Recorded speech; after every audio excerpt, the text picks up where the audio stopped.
నెలకొంది. నెక్స్ట్ కనుక చూసుకున్నట్టయితే మరొక పేపర్ చూసుకుందాం. ఆంధ్రజ్యోతి, ఈనాడు కనుక చూసుకున్నట్టయితే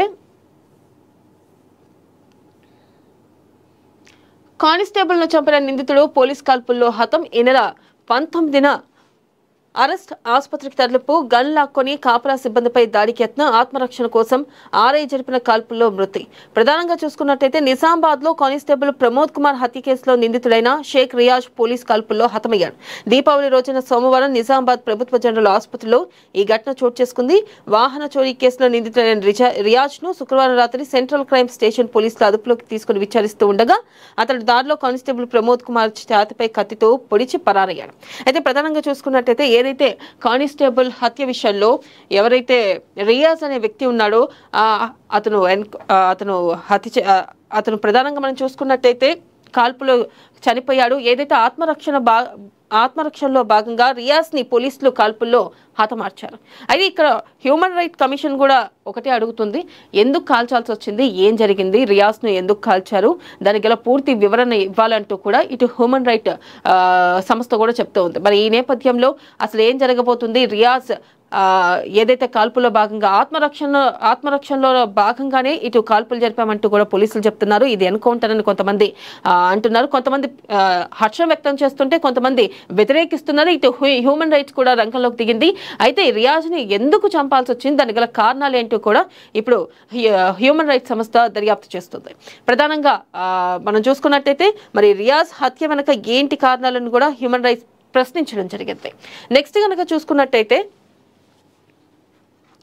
కాంగ్రెస్ ప్రభుత్వానికి బుద్ధి చెప్పాలి కిషన్ రెడ్డి.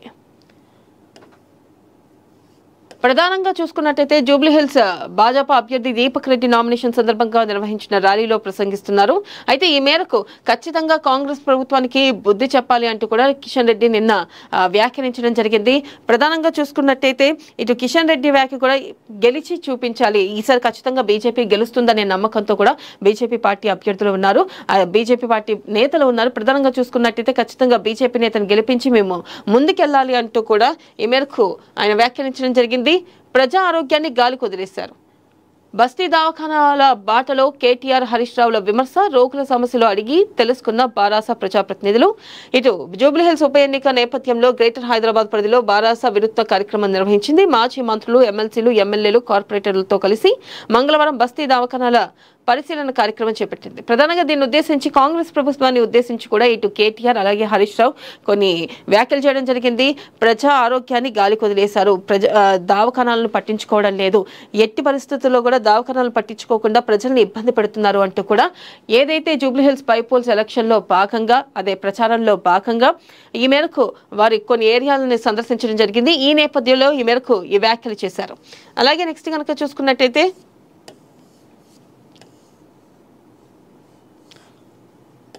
పత్తి కొనుగోలు ప్రారంభం, 317 కేంద్రాల ఏర్పాటుకు సన్నాహాలు, స్లాట్ బుకింగ్ ద్వారా రైతులకు తేదీలు, జిల్లా స్థాయిలో పర్యవేక్షణ కమిటీలు. ఇక 315 కేంద్రాలు ఏర్పాటు చేశారు పత్తి కొనుగోలు విషయంలో. ఈ స్లాట్ బుకింగ్లు అయితే ప్రధానంగా జరుగుతూ ఉన్నాయి.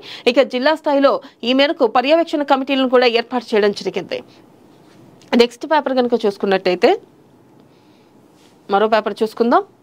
ఆంధ్రజ్యోతి కనుక చూసుకున్నట్టయితే ఇక్కడ ప్రధాన అంశం మావోయిస్టులు లొంగిపోవాలి, జనజీవన స్రవంతిలో కలిసి దేశాభివృద్ధిలో భాగస్వాములు కావాలి, రాష్ట్రంలో నక్సల్స్ ప్రభావం తగ్గిపోయింది, పోలీసుల అజేయ స్ఫూర్తికి ఇది నిదర్శనం, పోలీసుల సంక్షేమానికి కట్టుబడి ఉన్నాం, కానిస్టేబుల్ ప్రమోద్ కుటుంబానికి ₹1,00,00,000 పరిహారం, 300 గజాల ఇంటి స్థలం, ఇక ఆ కుటుంబంలో ఒకరికి ప్రభుత్వ ఉద్యోగం, ముఖ్యమంత్రి రేవంత్ రెడ్డి వెల్లడి, పోలీస్ అమరవీరులకు సీఎం నివాళి, ఇక ప్రజలతో ఫ్రెండ్లీ పోలీసింగ్, నేరస్తులతో కాదు డీజీపీ శివధర్ రెడ్డి. ప్రధానంగా చూసుకున్నట్టయితే ఏదైతే కానిస్టేబుల్ ప్రమోద్ చనిపోవడం జరిగింది, ఏదైతే రియాజ్ ప్రమోద్ ని కత్తితో పొడవడం వల్ల కానిస్టేబుల్ ప్రమోద్ చనిపోయారు. ఈ నేపథ్యంలో ఆయన కుటుంబానికి 300 గజాల స్థలం ఒకటి కేటాయించారు, అలాగే ₹1,00,00,000 నష్టపరిహారం ఇచ్చారు.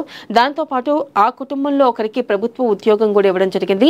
ఏదైతే నిన్న పోలీసుల అమరవీరుల సంస్మరణ సభలో భాగంగా ఈ మేరకు సీఎం రేవంత్ రెడ్డి ఉద్దేశించి ఇటు ప్రమోద్ని ఉద్దేశించి వారి కుటుంబానికి ఆయన ఇటు ₹1,00,00,000 పరిహారంతో పాటు అలాగే ఉద్యోగం, దాంతో పాటు 300 గజాల ఇంటి స్థలం కూడా కేటాయించారు. అలాగే చూసుకున్నట్లయితే రాష్ట్రంలో నక్సల్స్ ప్రభావం తగ్గిపోయింది.